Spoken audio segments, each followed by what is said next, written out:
Welcome back, everybody, to Through Help and Back, a mental health and addiction podcast focused on hope and strength and positive interventions. This is a landmark day. Producer Ian is here with me. We're going to get producer Ian mic'd up and on camera. You guys have to see Ian. He is the heart and soul and the engine of this thing, but Ian has been busy at work. And so for the first time ever in history, I can say things like you can find Through Help and Back on all streaming platforms. So we're on Spotify, we're on Apple, just anywhere. There's YouTube, of course. We've got the video podcast on YouTube. We're also active on most social media platforms as well. TikTok, which is as a very mature man of my age, is a new experience. I'm very proud to say I'm on TikTok. I'm happy that the Chinese have all my information now and can track me throughout my day. But we are proud. We're proud that we're on those platforms. We're proud that we can reach more people. We've already seen some views coming in that way and some people connecting, and we want people to be able to reach us. Speaking of being able to reach us, a great way to reach this podcast, if you are a potential guest or you're somebody who just has questions. We've received a lot of feedback informally when we do our episodes. People will say, hey, tell me more about this. Or, Dr. Boggs said the following. Can you clear that up for me a little bit? If you have any of those questions, you can email Ian at throughhelpandback@gmail.com. I'll say that again, throughhelpandback@gmail. That will go to our producer, Ian. So if you just want to, hit him up for some promotional stuff or just try to connect with him, there's a lot of people who just want to meet Ian. You can reach him that way. You can also reach me. You can, ask your questions. Or if you have an idea for a future episode, a topic, a guest, something like that, that would be great. That's the way to reach us. So we're proud of all that. The other thing we're proud of is our sponsorship. So this podcast is supported by a company known as 𝐸 Behavioral Health. 𝐸 Behavioral Health is operational in New Hampshire and Ohio. I happen to be the CEO of 𝐸 Behavioral Health. I hope nobody will hold that against the company as a whole. They do amazing work there. We offer, psychiatric services. We offer therapy services, nursing, case management in Ohio, soon to be case management in New Hampshire. We'll have to get Governor Sununu on here and talk about some of this reimbursement stuff with case management in New Hampshire, because it is an amazing service that we don't currently have access to. But we are the answer for a lot of people. If you're in anywhere in those states and you'd like to receive help or like to receive more information on 𝐸 Behavioral Health, you can reach them at anewbh.com. There are referral links there. You can also just email helpnow@anewbh.com. They'll either be the answer for you or they'll help you find the answer. So, and speaking of finding answers, I have somebody with me today who is well-versed and very experienced in helping her clients find their answers and finding answers of her own. Miss Ann Carabello is with us today. Ann, how are you doing? I am doing wonderfully. Thank you. It's nice to be here. It's nice to be here in spite of the heat and the sweltering New Hampshire day here. We're all a little red-cheeked and settling in. We had frost the other morning on the windshields, and now it's like 85 degrees up here. Yes. It's very much one of those, if you don't like the weather, stick around, it'll change. In a minute or whatever. Yeah. Mm-hmm. So we'll pack up all of our coats and all of our sweaters, and we'll be under a foot of snow here in like 2 weeks. I can't wait. That's how it works. So Ann, I want to talk a little bit about, your background. So you're a licensed, if I mess this up, let me know, but you're a licensed independent clinical social worker, LICSW. Yeah. So tell us a little bit about what that even means. I mean, I think sometimes people see the alphabet soup behind people's names. What does that particular soup mean? So it just means that I went to school long enough to be able to be licensed to do like independent therapy if I want to. And it can be frustrating because LICSW is not the same. Like I have girlfriends in Maryland that I went to grad school with, and they're like LCSW-Cs or just LCSWs, or it just changes. So there's no like uniformity or reciprocity. But basically what it means is I went to school long enough, then I had enough hours after school in a professional workplace where I was supervised so that I was able to apply for a license, pass the exam, yada, yada. So now I can do what I'm doing with 𝐸 is, independent contracting, which is awesome. So a lot of gatekeepers there, a lot of like just piling up accumulation of hours and experience and things like that. How many years have you been operating as a therapist? Oh my gosh, you had to ask. I always joke, I don't do math, I do emotions. So Let's see. About 15 years, Oh, yeah. okay. All right. Started when you were 18 years old and got right to it, Oh, right? you're flattering me. Oh my goodness. If only. No, I'm getting old. Better than the alternative. That's right. It goes fast. So tell me a little bit about that work experience. I don't need you to read your resume or anything like that. Nobody does. But, what types of clients are you typically working with, and what types of, therapy have you been using with them? So I have worked with all walks of life, so to speak. I think the crux of my work, though, has been with combat veterans. So I worked for a long time in the VA system. I was really passionate about that and post-traumatic stress. And for whatever reason, like trauma has sort of been, or trauma-based work has been like a niche for me, if you will. But I'm also really passionate about addiction and substance use treatment. But yeah, the majority of the work I've done, I think, has been with like veterans and their families. And I worked in a middle school last year, and that was interesting with just like the special ed middle schoolers. And they were special ed not because of like developmental things, but because of trauma. So they had these significant like emotional issues that were understandably very difficult to navigate.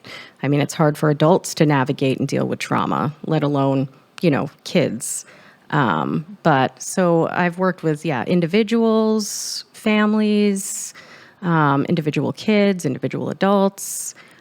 But Well, it's interesting. So from combat veterans to middle school, it's a different type of war zone for sure. But there is that unifying concept of trauma, right? So we hear that a lot. I'd like to kind of sit there for a second. So in your career, have you seen that increasing? Do you think people are experiencing trauma more often or more deeply now? Because it feels like it was part of the conversation when I started, and it feels like it almost kind of dominates the conversation now. So it does, yeah, definitely. And I also think, especially since we're all sort of still moving through the whole COVID thing, people talk about being universally traumatized, and so no one gets through life unscathed, right? I always tell my patients that, or clients that, like, everyone experiences some type of, quote, trauma. And sometimes that word in and of itself is sort of triggering because it suggests typically something really catastrophic or horrific. But as I've learned over the years, professionally, personally, what might be, quote, traumatic to me may not be to you, right? But I've had veterans that have flown over a war zone, like into Kuwait or whatever. They weren't necessarily boots on the ground, whatever, but sustained legitimate post-traumatic stress, not simply, but because of flying over. Whereas other veterans were, in the shit, so to speak, front lines, but maybe due to the support they had back at home, they were able to sort of process it, get through it, and it wasn't traumatic. So trauma's a really very broad umbrella, but I do think that I don't know if it's something that's been increasingly common or if it's just maybe the masses are sort of waking up to the importance of and the impact of experiences and how they impact mental health and wellness. So I don't know. It's a good question, and I don't think that there's like a black and white clear-cut answer. But I think it's overwhelmingly positive because I've always felt that it's more of a kind of an awareness situation, right? It's kind of like when ADD and ADHD were kind of, discovered, if you will, or at least defined. All of a sudden, all these kids who were quote unquote bad kids, you sort of look at it through a different lens and you go, oh, maybe there's something else going on here, right? And so with combat veterans, I have a lot of military experience in my family. I could hit a baseball, so I didn't have to go to war. I went to college, right? So I got lucky that way. But, they would talk about shell shock and, think battle fatigue. How it changed, like the name of it changed over the years. And how it was almost addressed as kind of a moral or a toughness failing early on. A moral failing or, yes.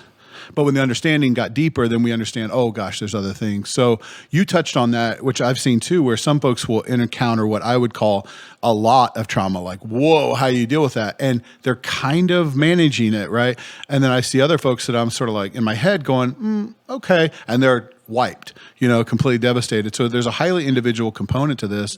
Have you picked up on any trends or themes of like, what's the difference that makes the difference between somebody who is coping with it in a positive way and folks who are floored by it? Yeah, well, like I briefly mentioned, I think that if people have a generally decent And that's a very general term too. But if they have a good support network, at home or whatever. I used to lecture my guys, if you will, my veterans they were still on active duty or in the reserves or whatever on guard, so like the National Guard was deployed, I don't know how many times, like 𝐕TANG, we called it, Vermont Army National Guard. They never expected to be deployed 4 times, 3 times to Iraq or Afghanistan, but they were. And it's like, okay, so if you have a good support network back at home, chances are when you get back, you can talk about what you experienced and sort of be supported by it. And I would say to them, social media has its pluses, obviously. But if you're on a mission, right, and you're on your cell phone scrolling through Facebook and seeing what your girlfriend is doing at home, where's your mind going to be? Not on the quote mission. It's going to be back at home. And that endangers not only yourself, but your guys and girls with you in the convoy or whatever it may have been. So it was like giving them like tips, I guess, of what to avoid. Like just leave your phone or just don't go on social media.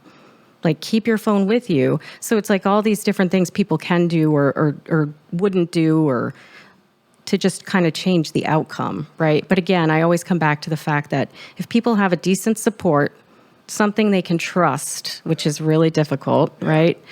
But I've seen so many people, so many veterans in particular, right, that had a horrific time in theater of war, come back, not able to really work through it because they don't have that foundation.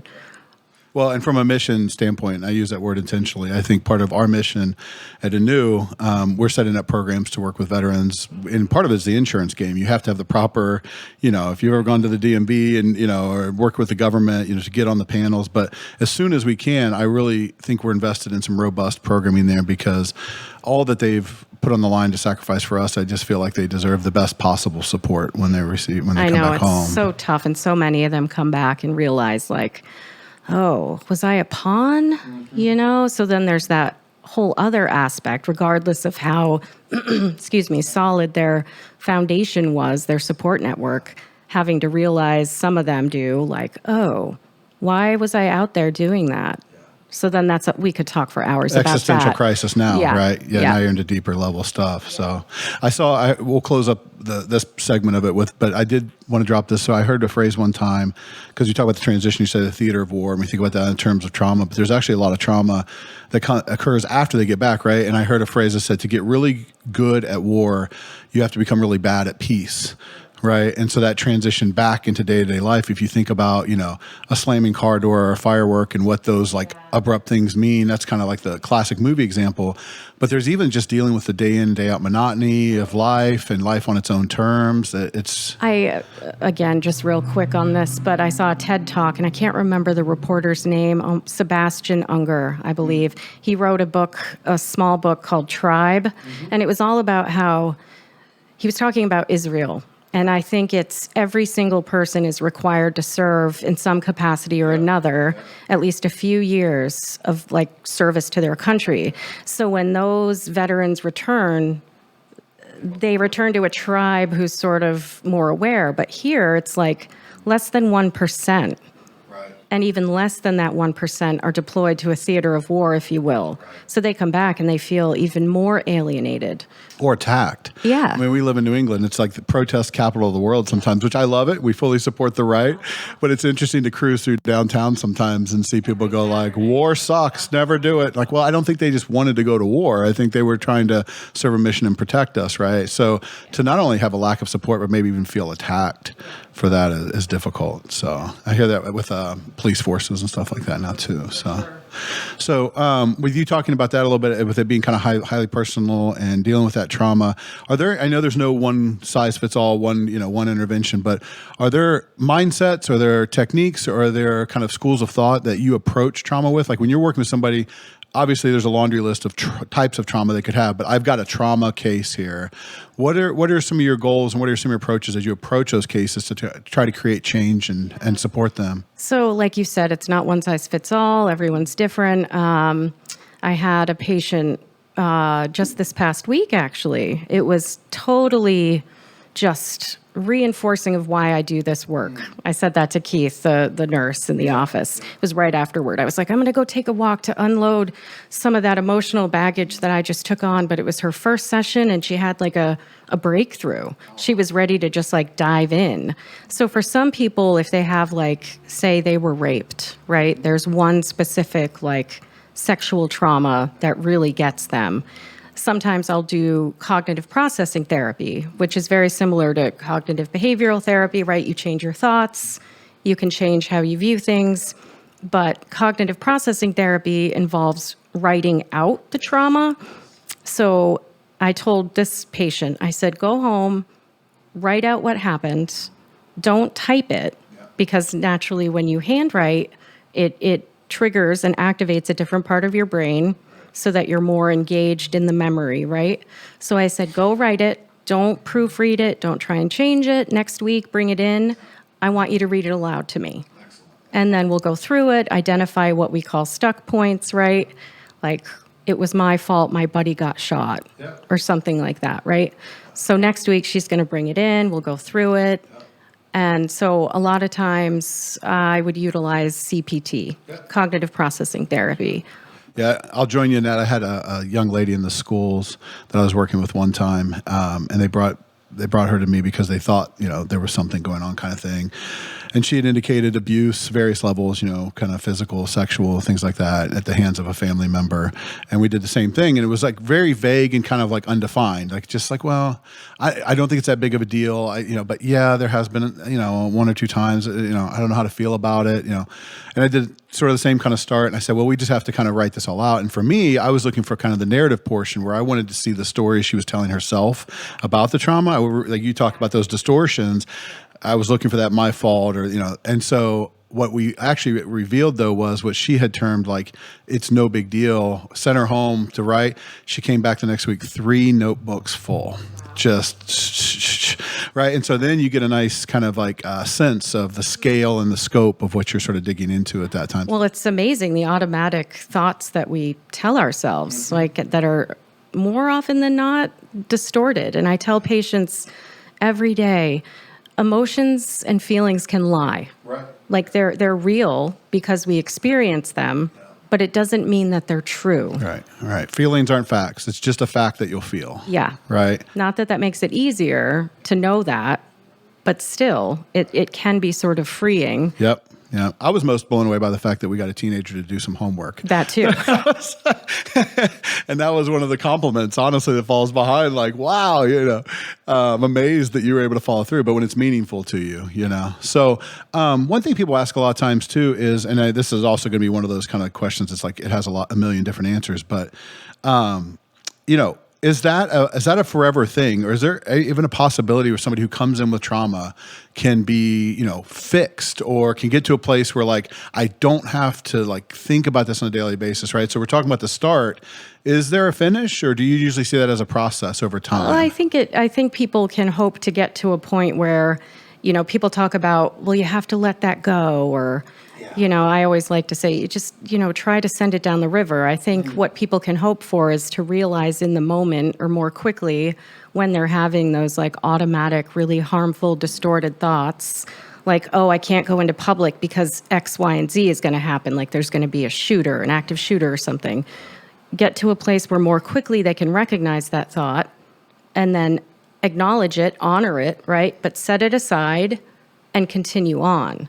So I always talk about like knee-jerk responses, right? Everyone's been to a physician and they have the little hammer and they, tap on your knee, and yeah, it's reflexive. So some people may always have that sort of knee-jerk response of thinking whatever distorted, perception or lie, maybe they were told to lie as a kid, like you're not good enough or what have you. So they may always think that initially, but my hope is that they'll get to a place where more quickly they're able to recognize how false that is and move on with what is maybe more realistic and healthy. So I don't think that people are ever, quote, fixed, but maybe can learn to incorporate what they've been through a little more. Sure.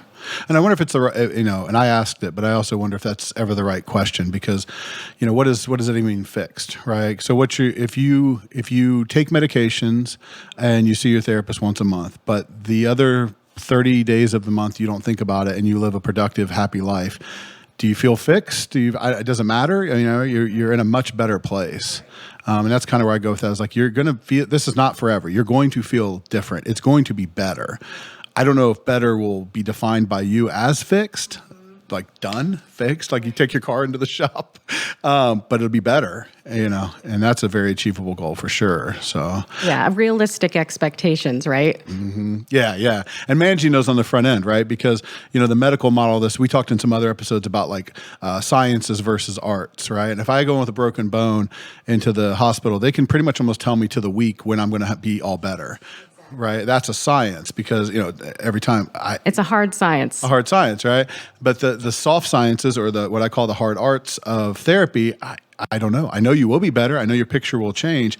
I can't tell you in 12 weeks you can go be around your ex and not feel anything. I don't know. Right. I've had so many patients say, "Okay, so Ann, when exactly am I going to be better?" Right. And it's like, well, that's a great question because the reality is the majority of the work begins when you leave this office. Right. I can guide you, give you tools, advice, what have you, but you've got to be willing to put in the work. And again, I always say it's never an ideal time to work on trauma, but I've had folks in the past who are, maybe they're struggling with housing instability, right? Now's not the time to dive into processing the rape you experienced or what have you, the attack when you were 15 years old. You've got to be as, quote, secure as you can be, right? Maslow's hierarchy of needs, right? I was going right back, So you've got to be as stable as reasonably possible, knowing that, no one is ever completely fine, right? We all have stuff going on in our lives, but it's sort of like a measuring stick. Right, and what normal people just walk around fine and happy all day, every day. That's diagnosable on the other end of this. You know what I mean? But I think that we talked about social media before we got on here, and I think if you scroll social media and you see people on vacation, working out, happy, eating wonderful food, all smiles, I think people who are struggling with trauma, mental health, addiction, whatever, they you have this view of the normies as it's perfect over there. And if that's where you set the bar as at perfect, well, you've just guaranteed you're going to be disappointed. That's dangerous. So everybody goes through that, I think. It's for sure. Absolutely. And on that topic of sort of when am I done? I know that in my work, I ran into that to a lot with folks who were dealing with addiction issues. When can I drink again but not be addicted? Or when can I go back to the parties? Or when can I re-engage with old friends? So you mentioned addiction as sort of part of your work history. I mean, do you run into that as well? Or what do you see there? Oh, gosh, yeah. And as I've mentioned to you, I've struggled with it personally and professionally. I know I grew up in a house, it was riddled with alcoholism. So I knew, logically growing up, it's going to be an issue.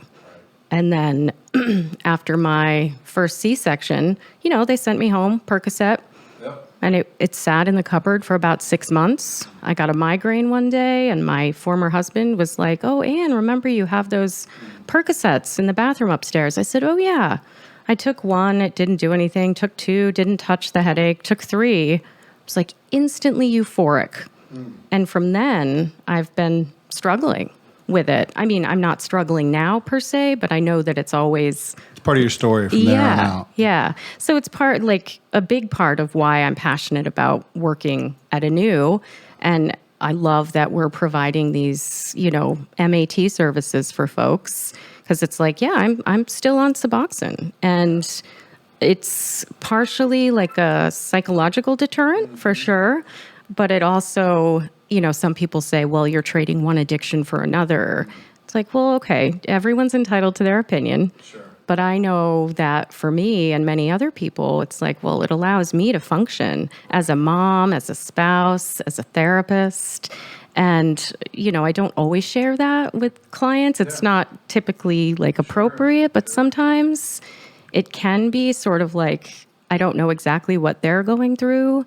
No one ever does know what another person is experiencing or feeling. We can empathize and kind of relate with sort of shared experiences, but it's like, yeah, no, it's rough. And I always say addiction does not discriminate. Yeah, for sure.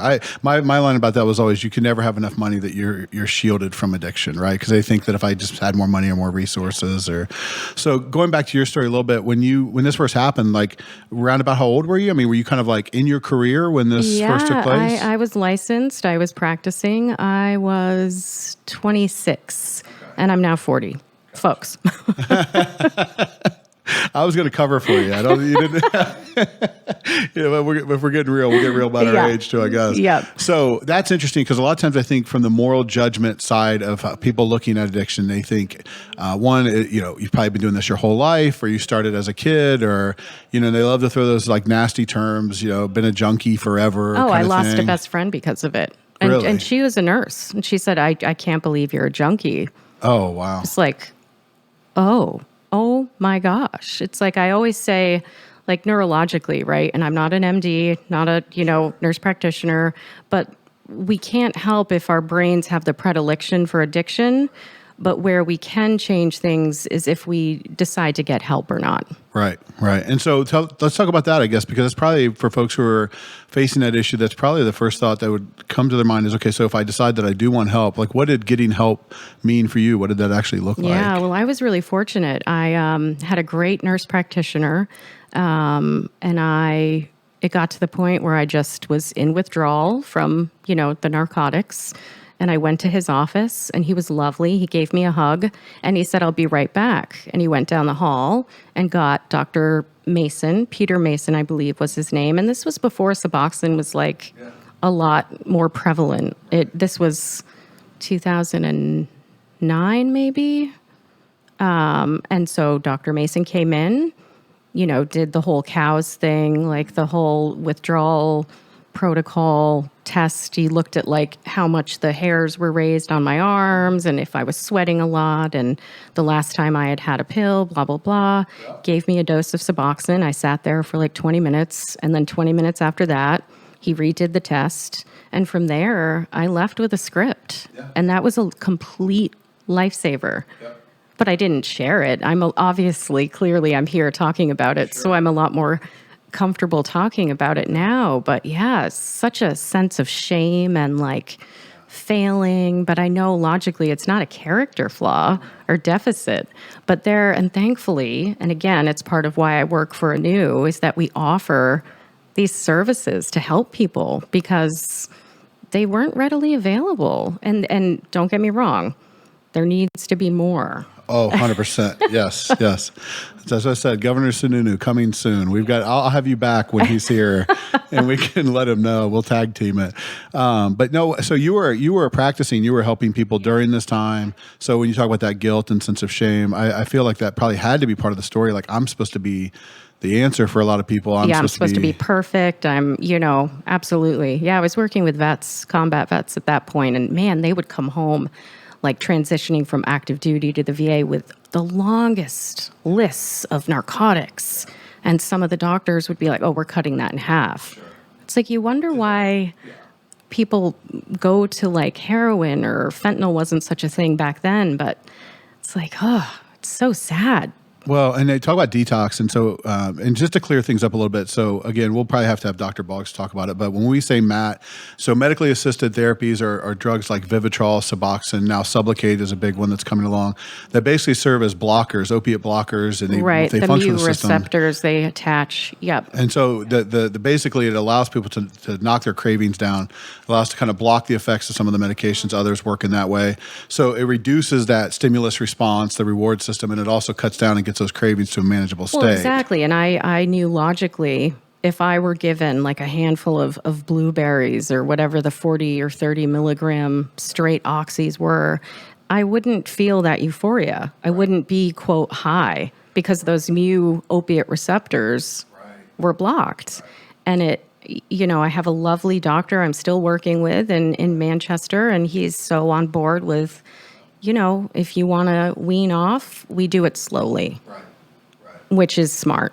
Well, and that weaning off. So my first, I'll connect with you on this. My first kind of big boy job in the field, I worked at a methadone clinic. Oh, goodness. Methadone. In Indiana. So yeah, so first widespread distribution of methadone was Hitler's army, right? And it was so that they couldn't desert. They took their vitamins, and if they left, they got so violently ill that they had to return. So there was nobody And was leaving that the army. daily? Like a daily? Oh my goodness. Yes, yeah. So they would get the cups and come in, and so for folks in addiction, it would serve the same kind of purpose. It would block that, and they couldn't feel the high. Unfortunately, addiction doesn't kind of work that way, and folks would try to use on top of it. So overdoses were like sky high through the roof. One of the things I've shared in the past is I lost 6 clients my first year in the field. Like, oh my gosh! Like they died, they overdosed, and so that was sort of trial by fire, for me to learn how to deal with that. But to your point about like I was detoxing and feeling sick, I don't think people really appreciate what that feels like. When I work with addicts, that is their greatest fear. Well, and people will do anything to not feel ill like that. And you went through that a little bit. Like how does that feel? So it feels like you're gonna die, and like I had a good psychiatrist friend in Florida, and he told my husband that. My husband has had a heck of an education about addiction, and he told my husband, she's going to feel like she's dying. She's not, because thankfully, to my knowledge, and again, I'm not a doctor. Sure. But like I think Ian is. We'll ask him. Okay, we'll ask him in a minute. Yeah. Like you can die from alcohol withdrawals, but from like narcotics or opiates, you feel like it. It was, I don't know how to describe it. It just... Most people have had the flu, right? And it sucks. It's shitty. But this was like, it was crawling out of my skin. Like, so the physical stuff is horrible, but it was more of the emotional part. Like if I could have had a physician or a provider say, okay, Ann, you're going to feel like this for 72 hours, but then it's going to resolve. I could get through it better. And I've talked to many addicts since who say sort of the same thing. It's that unknown of like, when is this feeling going to end? Because yes, I know logically, academically, right, not going to die from it. But in that moment, and when you know logically, you could just take a pill and feel fine. And people are very happy your dealer is ready, right? Wherever you get it, I mean, that is always an option. I think that's something that I try to stress with my clients a lot. And when I talk about mental health in general, is that it's a transient state. Like you're not going to feel like this forever, because I think people can hang in there. Like you said, if I know there's light at the end of the tunnel, I can gut it out. But like when you're in the middle of it, right? You want to know when. Right. And I say you, like collective. Everybody. I mean, like that was my experience. Like I feel like if I had known exactly, okay, I can tough it out for, 8 more hours and know that I'll feel whatever normal is, or at least somewhat stable. Yeah. And I never got dope sick or anything like that, but the parallel in my mind, I think about that when I got COVID was kind of like that, because I had Delta, and I was like, I'd wake up and I'm like, am I going to have another day like I had yesterday?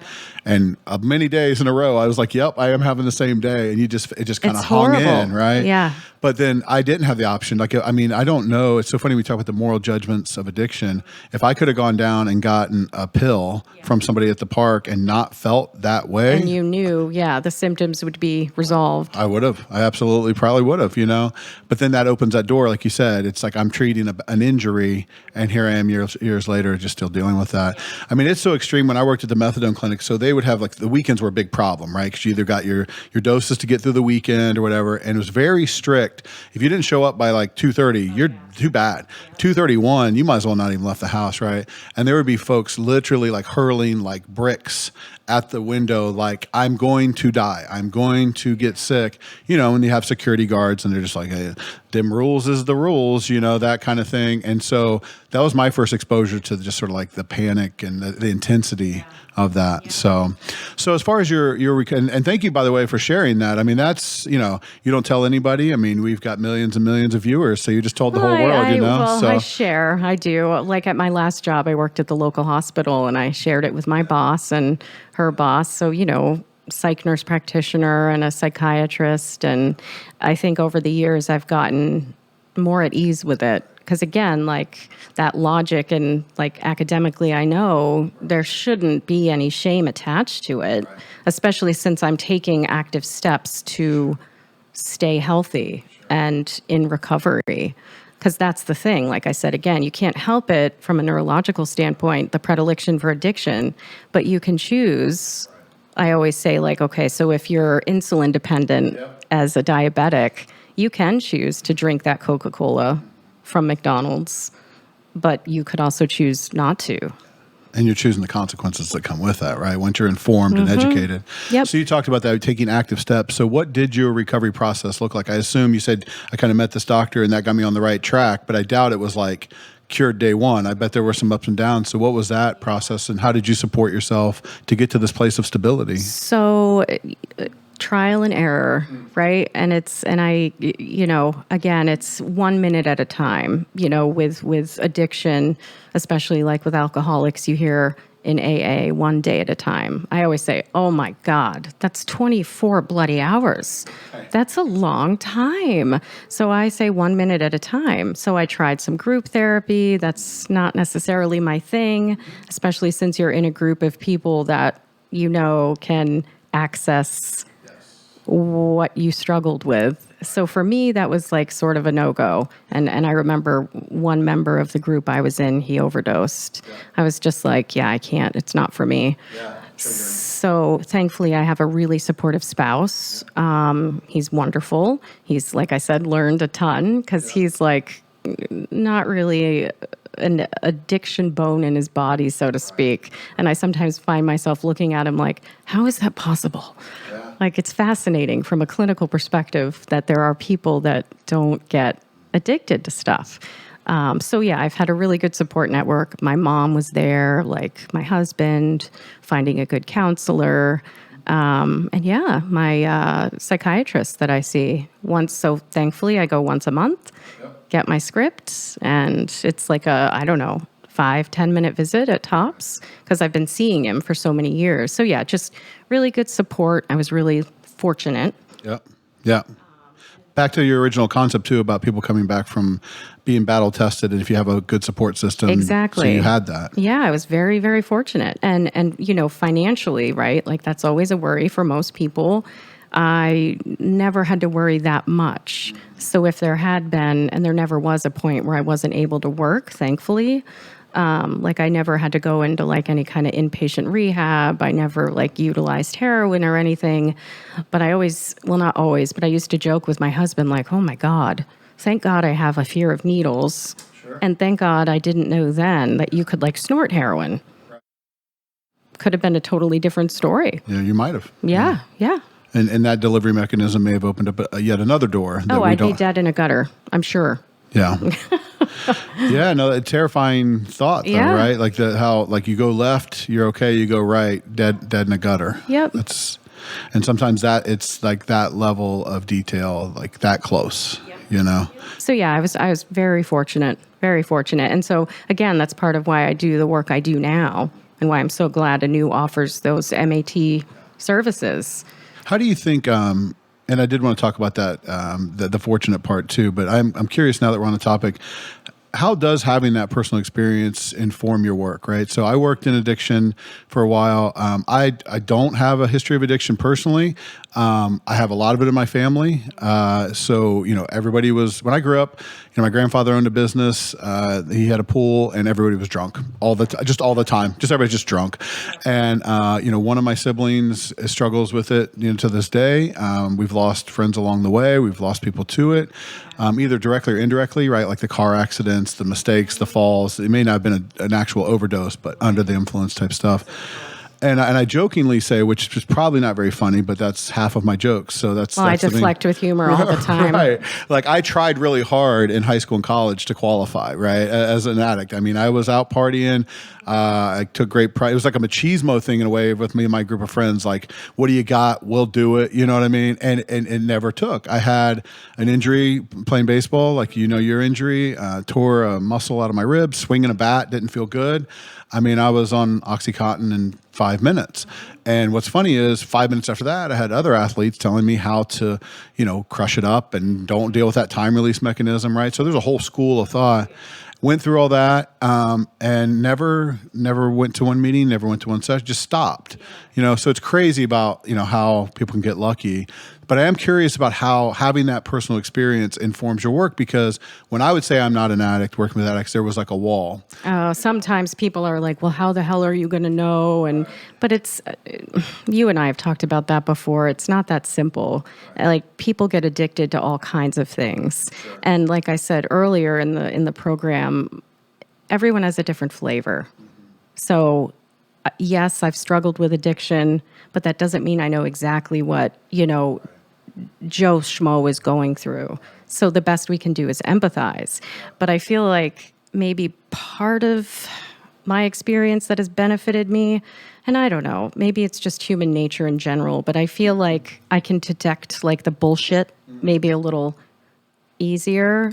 And in my practice, I sometimes am too direct. I shared with you I had neurosurgery when I was 16, and my husband jokes that they removed my filter. So sometimes maybe I'm a little too quick to say to a client, like, you're kind of full of shit right now. Yeah. Like, come on, you're not going to make progress unless you're a little bit more.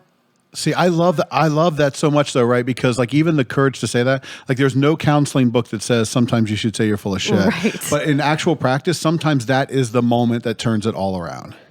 Right. And not in a first session per se, but like once you've developed that rapport. And, timing, artistry. It's artistry, when to do it. So I've never, I don't know.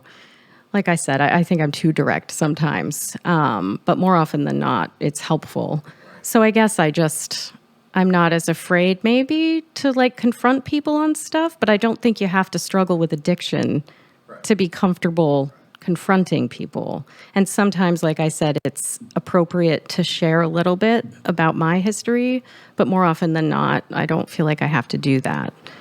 Do you feel like, because, to some degree, a lot of us, I think most of us, become who we wish we had in our life when we were younger, Do you think that some of your direct nature is due to the filter removal, or do you think that that's maybe what you needed in the middle of your addiction? You wish somebody had been able to get that a little bit quicker. Probably a little from A and a little from B, for sure. Yeah. Yep. It's funny. So I had a professor, when we'd always run into that, he would always say, so the addiction, you have to be an addict to help an addict thing. He goes, that's like going to somebody who almost drowned and said, would you be my lifeguard? Right. That's a good analogy. I noticed that you're also really bad at swimming. I'd really need but I do think there's something to that connection. We talk about how therapy is personal, and that really most of it is the rapport. If we can connect, then help is possible, right? If you can say everything right, and if we're just not vibing, if we're not connecting, exactly, it's not always a good fit, and it doesn't matter if like they're an addict and I'm not, or vice versa. Right. So what do you do with that? Because I think sometimes with the addiction stuff too, there's also this school of thought out there that there's no such thing as addiction, that addiction is not your problem, it's how you're treating your problem. Right. And so it's almost like a coping mechanism that's kind of gotten out of control and been a life of its own. Right. So people like to compare it to diabetes or things like that. But I heard a practitioner talk about how it's actually closer to obesity. Right. And that you start with something very simple. Right. I had some cookies and I felt better. Right. And then now you're, 300 plus pounds. You're having like heart issues. And so it's an out of control coping mechanism.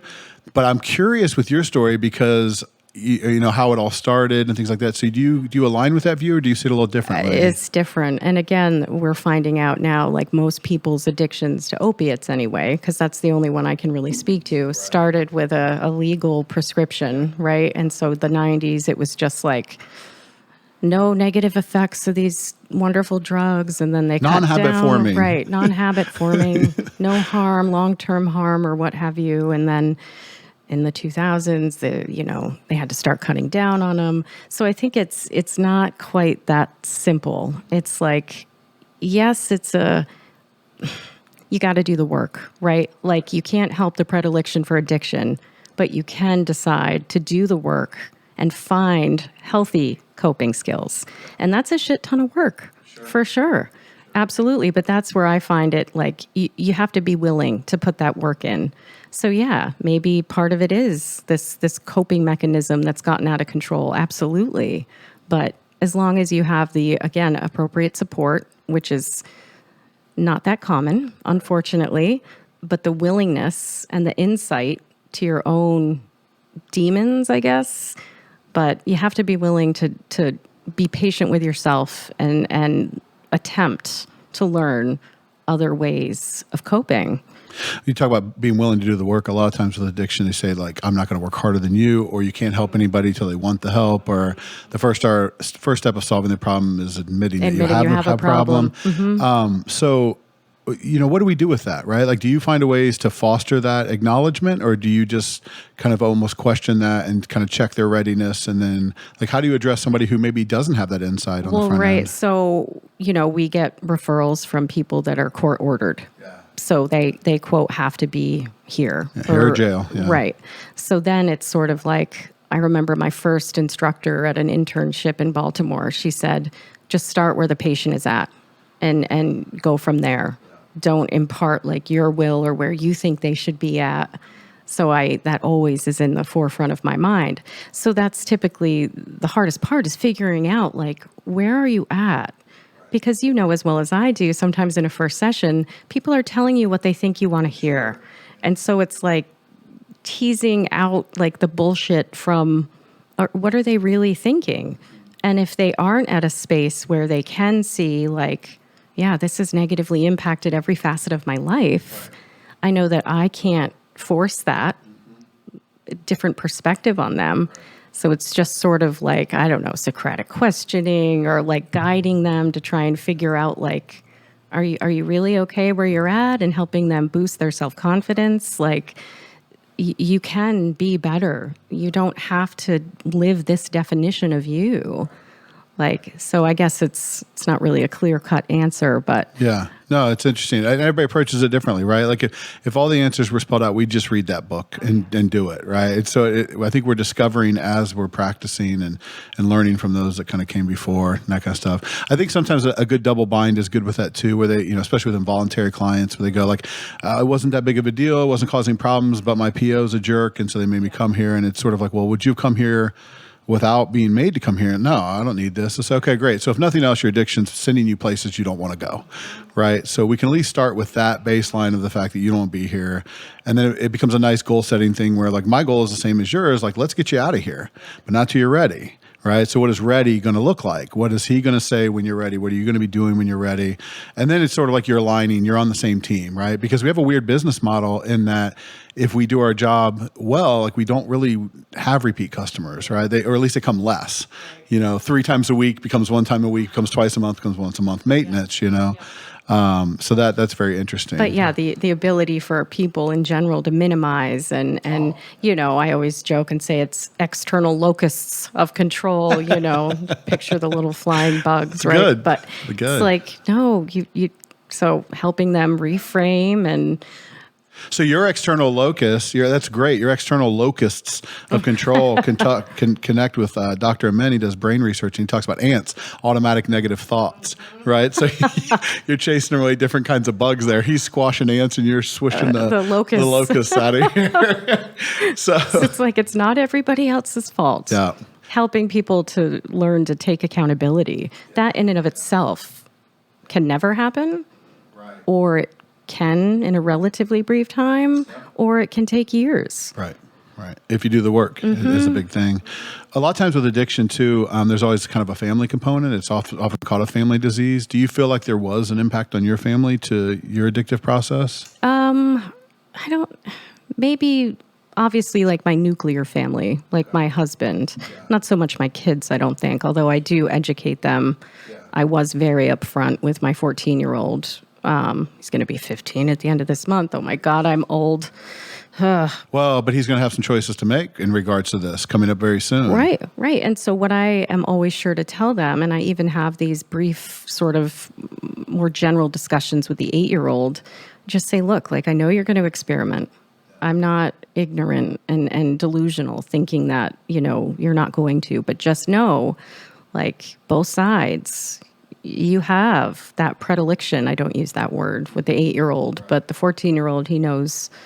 So it's just like, just be careful. And if you ever get to a place where you're struggling, please come to us. Like, no judgment. Don't want it to ever get to that point. So just trying to sort of like humanize addiction. Like, it is medical, but it's not whenever people say, well, they can't help it. They act that way. It's a disease. Bullshit. Like no amount of like mental illness or addiction excuses bad behavior. It just doesn't. It's like you can choose to get help. And I like to think that the world in general, or at least maybe our country, I don't know, since COVID especially, like the sort of overall knowledge or willingness to explore the impact that mental wellness has is sort of increasing.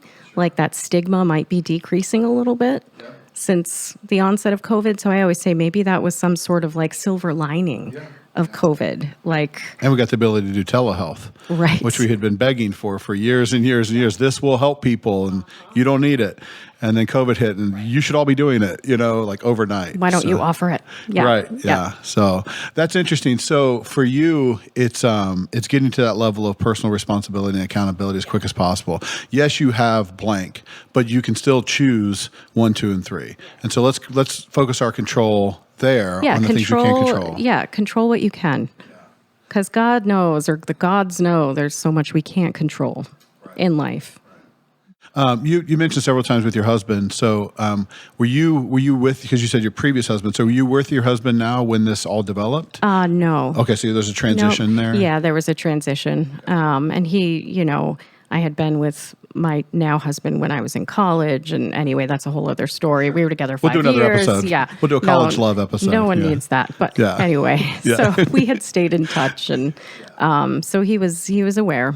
Yep, I was very upfront with him. So you brought this into a new relationship. So how was that? Was that awkward, or did you take it head on? I'm starting to feel like you maybe took it head on. It was head on. Yeah, now that I know you. There's no room for bullshit, right? And it was my psychiatrist friend that said to him, like, she's going to feel like she's dying when she's, weaning off or withdrawing. So you got clean with your current husband. Yep. Okay. Yep. So what I'm driving at there is when you talk about those types of support, you had a very supportive spouse. You've mentioned several times, like you're kind of hinting at like he's a big reason you were able to recover because of that support. So what does that actually look like? Because I think with the family disease component, I don't think we'll have a lot of people who are addicted going, this is great, I'm going to go get help. I think we'll have a lot of people listening go, I know somebody or I love somebody. So what did that support look like? What did he do that was so helpful? He was just open-minded and, sort of whatever has to be done, I'm there. Just right off the bat. I'm down and here you go. Yep. And what kind of support did you need? Was this like I'm going to him when I'm craving and he distracts you? Was this just processing? Was this just his presence? Well, so accountability maybe might be part of it too, like calling you on your bullshit. Well, yes, that for sure. But then so I had moved from New Hampshire down to Florida where he was stationed, and it had taken... I hear Florida is a good place to get off drugs. Oh my God. No. I was like, this is going to be terrible. It's going to be horrible. Right. Oh my God. Hopefully near a beach. Yeah, right. Pensacola. Right, gotcha. So I hadn't had a provider. So Dr. Mason from New Hampshire was helping me find one down there. But in between that time, me finding one, I was just using the actual pills until I was able to get a Suboxone provider. I gave him the pills. So he physically was like, okay, half of one at this time, half of one at that time. So I'm like, just... We talk about the scariest thing about flying being that loss of control, but you voluntarily handing that control over to someone you love and trusting them to... And it was not flawless, trust me on that. But yeah. You didn't try to get him any other time, did you? You didn't try No. I may have tried to find where he hid them. Right. Or encourage him to go a little early. It's almost 4. Yeah, what's the problem? Come on, it's fine. But no, he was fantastic. That's great. Yeah, That's and great. that can't be an easy spot for him. I can't even imagine. And sometimes I grapple with that. Like, that wasn't fair. Like, who would do that? But it worked for us. But it's an act of love. It's an act of love for him to maybe sacrifice in that way. And, I don't think if people put in their like now seeking profile, they were like, I really want somebody who I have to manage their meds. Right. You know what I mean? But you love somebody and then you adjust to and their it's not needs. one size fits all. So that's not going to work for everybody. But for us, it did.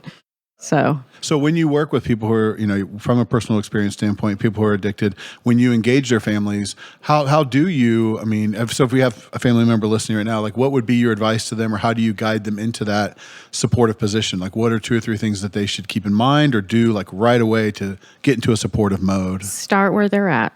Start where the addict in that term is even like really negative, but Start where they're at.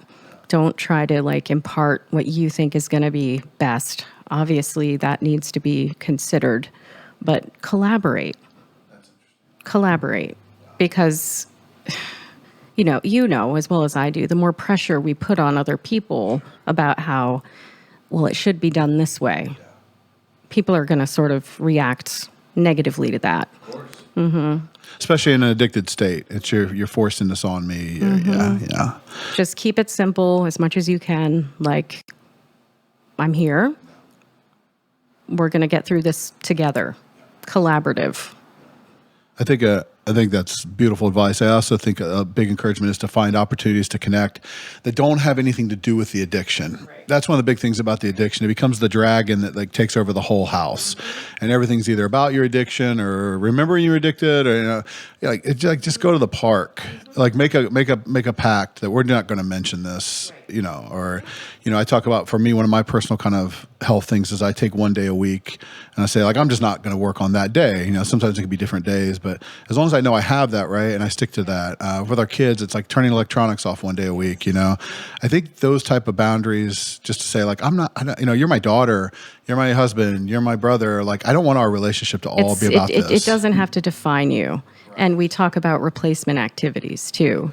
So it's like a lot of people get addicted, if you will, or dependent on the ritual of whether they're smoking or, many people smoke marijuana, and it's almost like a calming ritual, the actual act of smoking. Some patients will be like, no, I don't want to eat edibles because I like smoking. And some people, like with Suboxone, they get addicted or dependent on the ritual of letting it dissolve under their tongue for like 15, 20 minutes or whatever, where it has to be, they're not supposed to like talk or drink or eat.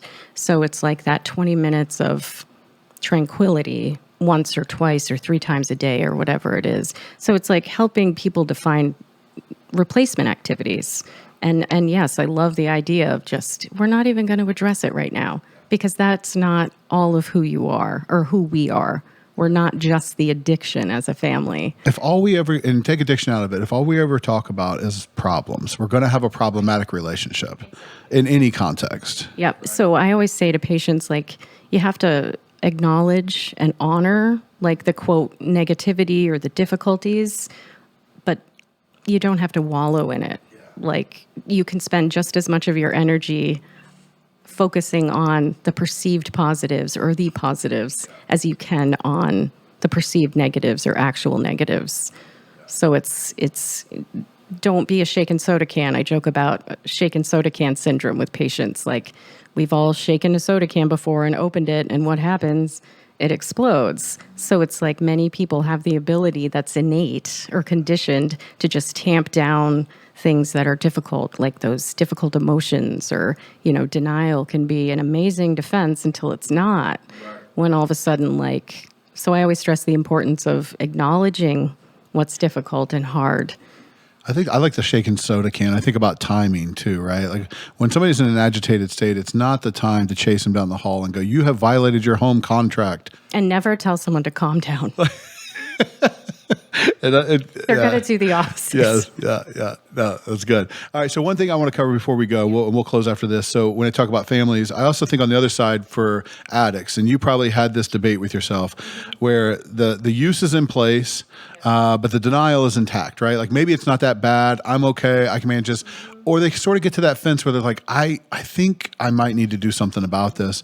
So if anybody's listening who kind of is on that fence, do you have any tips to kind of like identify, like, hey, when it is, yes, you have a problem, you should seek help? Or like, when is that line, or where is that line? They're like, yeah, dude, you need to do something about this. Like, how do you identify that? So I guess if you're that voice in your head is saying, maybe this is an issue, or maybe I am struggling, maybe I should get help, do it. So even having the question is the evidence. It can't hurt, I don't think. I always joke that, and it's not even really a joke, I feel like every human being should have a third neutral party in their lives, a therapist, right, to help them work through stuff. Because, like I said earlier, no one gets through life unscathed. We all struggle with stuff. And again, it's a spectrum. What might be difficult for you may not be for me, or vice versa. But if you have that thought or that question, explore it. It doesn't mean there's a character flaw or deficit or that there's even necessarily a quote problem. Like that's a really negative connotation, right? I mean, it might be, but it doesn't mean you have to look at it that way. It doesn't define you. It's not all of who you are. Seek help. Yeah, because what's the worst thing that could happen? That you could improve, right? Right, So. right. But seeking help, yeah, is not easy. I always tell new patients, like, I commend you for being here. It is not easy to go into a complete stranger's office and expect to, like, bare your soul, so to speak. Yeah, I mean, not that they need my pride, but sort of like the second most proud I ever am of a client is in their first session, because I'm so proud that I wasn't out there with you. You know, you made it in here on your own. Even if somebody drove you here, you made it in here on your own. And then I guess the most proud would be when you don't need to come anymore, right? I mean, those are kind of the two benchmarks for that. So, well, we don't get out unscathed. I don't think that any of us are perfect. I love those points. I think that's so key. And I really want to reiterate how just amazing it is you share that on a personal level. Thank you for bringing that today. It's not easy because you're supposed to be perfect. Exactly. You're the therapist. You're the guru on the hill with all the answers and teach me how to live a perfect life, right? Well, we're all struggling. Yeah. And there's no perfect life to that. So I appreciate you sharing that. And I would almost guarantee somebody's going to hear that. And that might be the difference that makes a difference for them. I hope so. Because, it's not about me. It's everybody else. Well, there's more to unpack here, so we'll bring you back and we'll talk about it at a different time. But if you are on that fence and you are somebody who's like, hey, I need that help, and you're in New Hampshire, you do have the opportunity to work with Ann through a new behavioral health. You're pretty busy. I don't know if I should be out here like soliciting new clients for you, but who knows? Maybe we'll throw some bucks at you and get an extra session or two. Yeah, we'll figure it out. So, but if you are on that fence, again, a new behavioral health is our sponsor. It's kind of where we dedicate our lives right now. It's our work. And so ANEWBH.com. That's how you reach us. Help now at anewbh.com. Thank you again, producer Ian. Another awesome. We'll work on the temperature control next time, but you can only control what you can control. So we'll focus on the things that we can control. And again, Ann Carabello, thank you so much for coming in. Well, thank you. It's a pleasure. Yeah. Did you have a little fun? Absolutely. Yeah. And you were right. It loosened up a little bit as we got chatting. It's just coffee. It's just coffee and a conversation. So I appreciate you guys. Appreciate you listening or watching or however you're reaching us. Remember, we're on all streaming platforms now. All socials are there as well. And so thank you for your time. It's the most valuable resource you have, and you just gave us an hour or so we appreciate that. And until next time, take care of yourself and take care of each other. Thanks so much.